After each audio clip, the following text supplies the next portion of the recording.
Hi, my name's Craig Chappelle. I'm a director of Denmark Community Wind Farm Limited, and I've got 6 minutes apparently to tell you about the 10 years it took us to get our project off the ground, so hang on to your hats.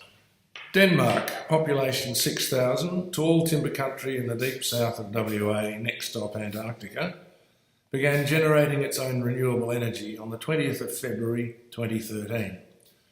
Current local energy consumption is around 14 gigawatt hours a year, and the wind farm supplies 54% of the domestic demand. We generate into the Southwest Integrated System, or the SWIS, which is owned and operated by the state-owned Western Power, and sell our electricity and RECs to the state energy retailer Synergy on a 21-year fixed-price contract. We operate two 800 kilowatt Enercon E48 wind turbines, which we plan to expand within the next year or two by adding another turbine and/or battery storage. A series of public workshops in 2003 identified a desire to build a small, community-scaled wind farm feeding into the regional grid, as well as improving the quality and reliability of the district's power. A wind farm would reduce the community's reliance on fossil fuels, help secure its energy future, and deliver tangible social and environmental benefits. At the time, it was the first such project in Australia. Ultimately, Hepburn and Mount Barker pipped us at the post, but that's a story for another day. In September 2003, a not-for-profit group, Denmark Community Wind Farm Inc., was registered to begin the process of turning the vision into reality. Extensive surveying of potential sites indicated that Wilson Head, a Crown Reserve 10 kilometres south of the Denmark town site, was the ideal place to build. As well as having the best wind energy, the site scored best against the WA Planning Commission's guidelines for wind farms in WA, as seen on this slide.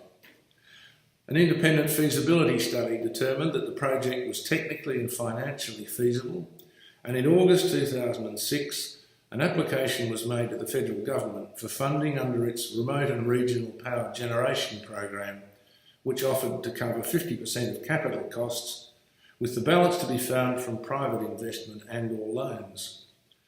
To take the project through its construction and operation stages, a public company, Denmark Community Wind Farm Limited, was formed in 2011.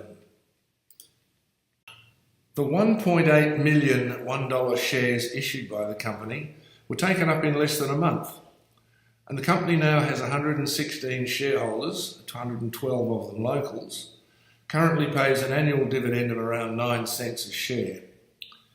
One of the guiding principles of the project was that the local community should be the chief beneficiary directly and indirectly. And one way this was done was to reward sweat equity, that is, to put a nominal dollar value on the voluntary time spent getting the project over the line.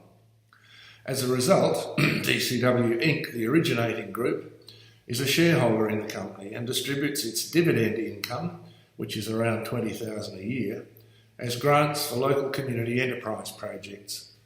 In addition to the project's local success, it helped put community-based RE production on the national agenda, and still today provides a model on which other rural and remote communities throughout Australia can base their own projects. Some of our challenges, our two biggest challenges, I guess, were opponents, opposition, but you're more likely to get that with a wind project anyway than you will with solar. But either way, bring them on board right from the beginning. Get them involved, help them understand what it is you're doing, and you'll find, I think, that most of that opposition will just fade away. But certainly, probably the two biggest problems we had was building on Crown land and bureaucratic inertia. On top of that, in the 10 years it took us to get the project up, we had 5 Shire Council elections, 2 for the state and federal governments, and no less than 3 federal environment ministers to deal with. So we had to tell our story and reinvent the wheel quite a few times. So, what did we learn along the way? We learned heaps. But, in a nutshell, 3 points. Don't build on Crown land if you can avoid it, or unless it comes with no strings attached. 2, you will need to employ specialist professionals. So you'll probably need to raise seed funding to cover pre-construction costs, such as engineering and electrical studies and so forth. And the third thing we learned is that success, for us anyway, was a clear goal achieved through a collective vision, obstinately pursued, and I emphasise obstinately. Oh, and I forgot luck. Luck's very important. Don't ever underestimate the part played by luck. So what of the future? Many rural communities in WA are separated by considerable distances. Supplying them with energy via long wires from a single central source is expensive, inefficient and susceptible to damage and breakdowns.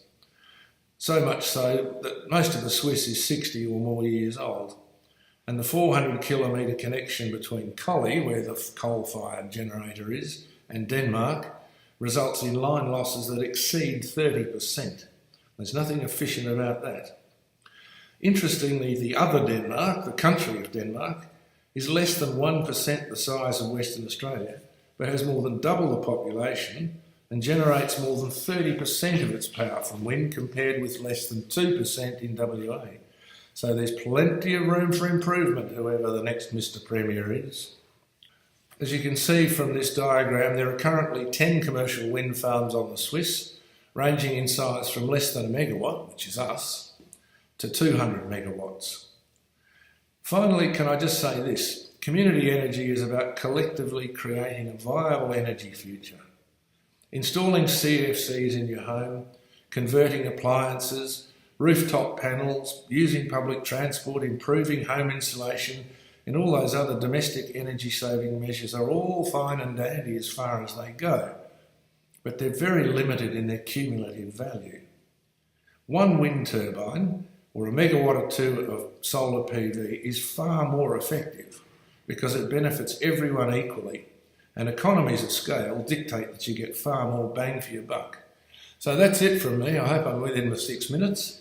Good luck with your community energy project, and thanks for having us.